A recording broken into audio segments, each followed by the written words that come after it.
भैया ये मान के चलो लाल आँख फूट गई है, बिल्कुल, या लाल आँख फूट गई है या लाल आँख काली हो गई है, या फिर लाल आँख होने का दावा करने वाले ने अपने देश की ज़मीन बेच दी है। सलाम, नमस्ते, सत श्री अकाल। मैं हूं रज़ा और आप देख रहे हैं रज़ाग्राफी की इंटरनेशनल प्राइम टाइम रिपोर्ट, जिस रिपोर्ट के अंदर दुनिया की बड़ी बड़ी खबरें आसान और सिंपल भाषा में मैं आपको बताता हूं, ताकि तमाम उम्र के लोगों को और देश के कोने कोने में रहने वाले तमाम हमारे भारतीयों को हमारी बड़ी से बड़ी खबर आसान ज़बान में समझ में आ जाए जल्दी से। चीन को आप जानते होंगे किस तरह से भारत के खिलाफ षड्यंत्र लगातार चीन ने रचा है, और मोदी जी ने लंबी लंबी फेंकी थी, चीन को लाल आंख दिखाएंगे और एक के बदले 100 सर लाएंगे। अब सुनिए दोस्तों, पुरानी बात तो पे डालिए खाक। तनाव के दौरान, टकराव के दौरान पिछले कुछ महीनों में 2 बार मोदी जी शी चिनपिंग सिंग से मिल चुके हैं, लेकिन इंग मिंग चिंग से मिलने के बाद अंदर ही अंदर इंग मिंग चिंग क्या किया है मोदी जी ने, ये तो मोदी जी जाने, शी चिनपिंग जाने, या ईश्वर जाने, परमात्मा जाने, अल्लाह जाने। अब क्या हुआ है, G20 की मीटिंग भारत में होने वाली है, जोरों से तैयारी है, चीन भी इसमें आएगा। ऐसे पता नहीं मोदी जी ने लद्दाख बेच दिया है, क्योंकि संघी जो होते हैं वो वफादार नहीं होते।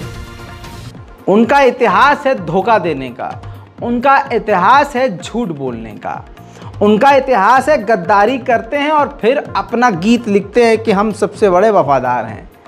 अब ये कोई मोदी जी से पूछे कि भाई आपने लद्दाख बेच दिया है क्या किया है आपने? अब आप कहेंगे रज़ा भाई बड़ा लंबा कर रहे हो, बहुत डर लग रहा है, अब थोड़ा ऐसा दुख सा हो रहा है, सीधा बोलो। तो ये मैप देखिए दोस्तों, ये मैप देखिए, ऑफिशियल मैप जारी किया है चीन ने 2023 का, जिसमें लद्दाख और भारत के अरुणाचल को अपना हिस्सा बता दिया है। मैप के अंदर मोदी जी से 2 बार मिलने के बावजूद, 19 से 20 मरतबा हाई लेवल की मीटिंग के बावजूद, भारत और चीन के लंबे सीमा तनाव के बावजूद, दोनों देशों के बीच इसे लेकर जो तनाव चल रहा है बॉर्डर को लेकर, अब ये एक अलग ही खेल कर दिया है। G20 से पहले ही, मीटिंग से पहले ही भारत से खुल्लम खुल्ला पंगा चीन ने लेते हुए ये एक ऐसी खबर बता रहा हूं कि सुधीर चौधरी और अंजना ओम मोदी जैसे बड़े से बड़े जो पत्रकार हैं ना, ये भी आपको खबर नहीं बताएंगे। पूरी इनकी पूंछ पर पैर रखकर मोदी जी ने दबा रखा कि बोलना मत, तुम बिल्कुल मत बोलना। इसलिए कह रहा हूं, इस खबर को शेयर कीजिए। सोचिए, लद्दाख और अरुणाचल प्रदेश दोनों को, ये देखिए आपके सामने हिंदी की रिपोर्ट भी रख रहा हूं, लीजिए, नव भारत टाइम्स की ये रिपोर्ट है। भाई साहब लिखा है खुद नव भारत टाइम्स में, बाज नहीं आ रहा है। चीन G20 से पहले जारी किया नया नक्शा, लद्दाख और अरुणाचल प्रदेश को बताया अपना। जी हाँ, साफ साफ कह दिया उसने अपना। लेकिन अभी तक मोदी सरकार खामोश है, अभी तक भाजपा ही सारे खामोश हैं, क्योंकि भाजपा दोगली है, क्योंकि भाजपा झूठी है, क्योंकि भाजपा देश की गद्दार है। बोल के दिखाए अब संसद में मोदी खड़े होकर कि हम चीन को मुंह तोड़ जवाब देंगे। बोलकर दिखाए कोई भाजपाई चीन के खिलाफ 2 लफ्ज, क्योंकि लग ऐसा रहा है कि मोदी जी ने सौदा कर लिया है। नव भारत टाइम्स की रिपोर्ट के ही मुताबिक बता रहा हूं, वरना बताने को तो ये अंधभक्तों का बाप अकेला 2 साल से बता रहा है कि चाइना भारत के खिलाफ षड्यंत्र रच रहा है, लेकिन मोदी सरकार खामोश है। तब उनको लगता था कि नहीं, रज़ाग्राफी तो चीन की बड़ाई कर रहा है, लेकिन आज चीन इनके मुंह पर मूत रहा है। ये मुंह घुमा भी नहीं पा रहे हैं, इतना बुरा हाल हो गया है। दोस्तों यहां पर आपको बता दूं कि नवभारत टाइम्स की रिपोर्ट में साफ लिखा गया है कि बॉर्डर के इलाकों पर लगातार गांव बना और बसा रहा है चाइना, लेकिन भारत कुछ कर नहीं रहा है। भारत तो करना चाहता है, मोदी जी नहीं करना चाहते। ऐसा झूला झूले हैं मोदी जी शी जिनपिंग से कि वो झूला आज पूरे देशवासियों पर भारी पड़ रहा है। उधर भाई साहब श्रीलंका भी भारत को थपेड़े मार रहा है। अभी याद है आपको, चाइना का जासूसी समुद्री जहाज भारत की आपत्ति के बावजूद श्रीलंका पहुंचा। श्रीलंका ने भारत की नहीं सुनी।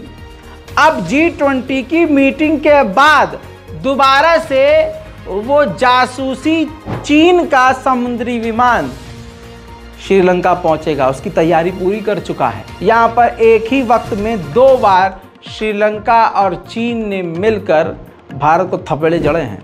दुनिया की सबसे बड़ी इलेक्ट्रॉनिक मैन्युफैक्चरिंग कंपनी जो कि सेमीकंडक्टर बनाती है, इलेक्ट्रॉनिक आइटम बनाती है दुनिया में सबसे ज़्यादा, वो ताइवान है।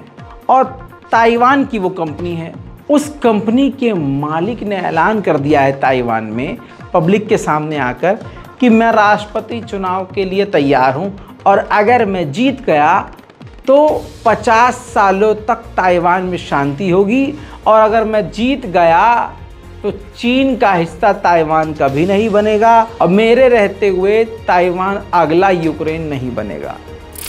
अमेरिका और चीन की नौटंकी भी समझ में नहीं आ रही है।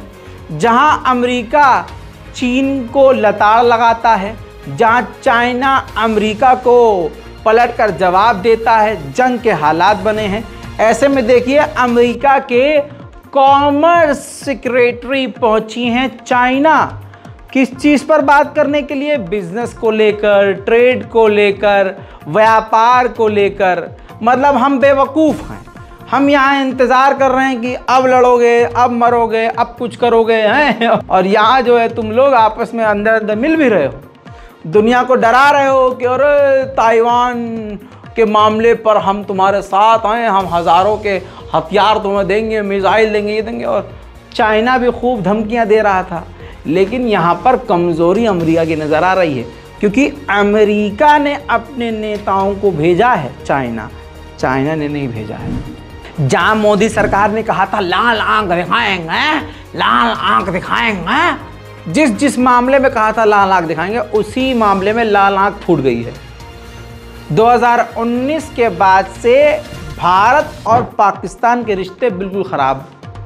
वहाँ जो हाई कमांड है हमारा इंडिया का पाकिस्तान में, वो पूरा खाली पड़ा है हमारा 2019 के बाद।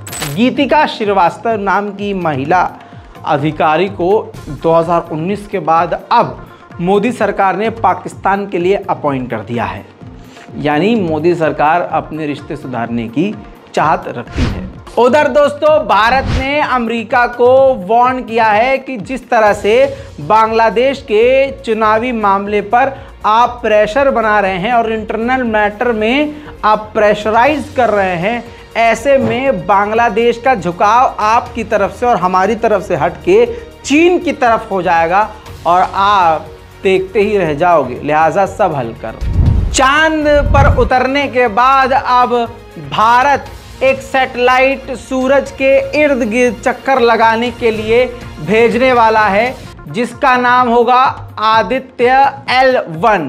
ये सैटेलाइट सूरज पर नहीं जाएगी, ये सूरज के आजू बाजू में ही चक्कर लगाएगी और अपना काम करेगी।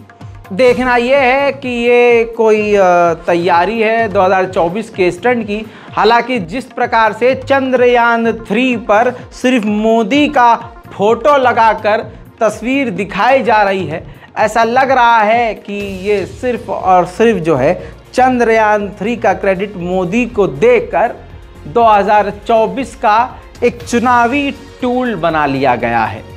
उधर दोस्तों नाइजर की बात करें तो नाइजर की जनता ने, जो नाइजर में एम्बेसी है फ्रांस की, वहाँ एम्बेसडर फ्रांस के हैं, उनको ये धमकी दी कि 48 घंटे के अंदर अंदर आप फ्रांस चले जाइए।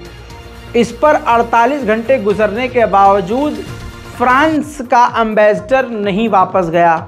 इसके बाद जो है इमैनुअल मैक्रोन ने बयान जारी किया कि ना तो हमारा एम्बेसडर वापस आएगा, ना हमारी सेना वहाँ से यानी फ्रांस की सेना वहाँ से वापस आएगी, और तो और जो मिलिट्री ऑपरेशन आसपास के जो देश नाइजर पर करने की तैयारी कर रहे हैं हम उनके साथ हैं। यानी बिल्कुल नाइजर के लोगों के खिलाफ बयान दे दिया है इमैनुअल मैक्रोन ने। इमैनुअल मैक्रोन एक ऐसी घिनौनी शख्सियत है जो हमेशा से दूसरे देशों में फसाद डालने में ज़्यादा इंटरेस्ट रखती है। पाकिस्तान के जमाते इस्लामी संगठन के नेता ने इंटरनेशनल मीडिया के सामने बड़ी बात कह दी है। भारत को कहा कि भारत ने चांद पर कदम रख दिया है और हमारी सरकारों ने हमारी गर्दन पर। ये ताना था दोस्तों महंगाई और बिजली के, जो मैंने आपको कल बताया कि प्रदर्शन हो रहा था पाकिस्तान में, बिजली के दाम बढ़ा दिए गए हैं। बहुत ही बुरा हाल है पाकिस्तान का। सुनिए ये बयान जो इंटरनेशनल मीडिया में वायरल है। शर्म करो कमरानो, इंडिया ने चांद पर कदम रखा और आप लोगों ने हमारे कौम के गर्दन पर कदम रखा है ताकि इसका खून न छोड़ा जाए। आईएमएफ के कहने पर चुरी आईएमएफ की है और हाथ तुम्हारे हुक्मरानों का है। शर्म की बात है, अफसोस की बात है। गुज़श्ता हुकूमतों ने जो गलत फैसले किए हैं, जो गलत मुआहिदे किए हैं, जो आईएमएफ के जंजीरों को कौम के हाथों में उन्होंने डाले हैं, आज उनका असर है। हम हुकूमत के इन फैसलों को तस्लीम नहीं करते। शाहीन एक्स नाम से पाकिस्तान और चीन ने एयर ड्रिल शुरू कर दी है। देखा जाए तो ये भारत के खिलाफ नजर आ रही है। अंतर्राष्ट्रीय रिपोर्ट में आज के लिए इतना ही। इस रिपोर्ट को शेयर कीजिए, दुआओं में याद रखिए। जय हिंद।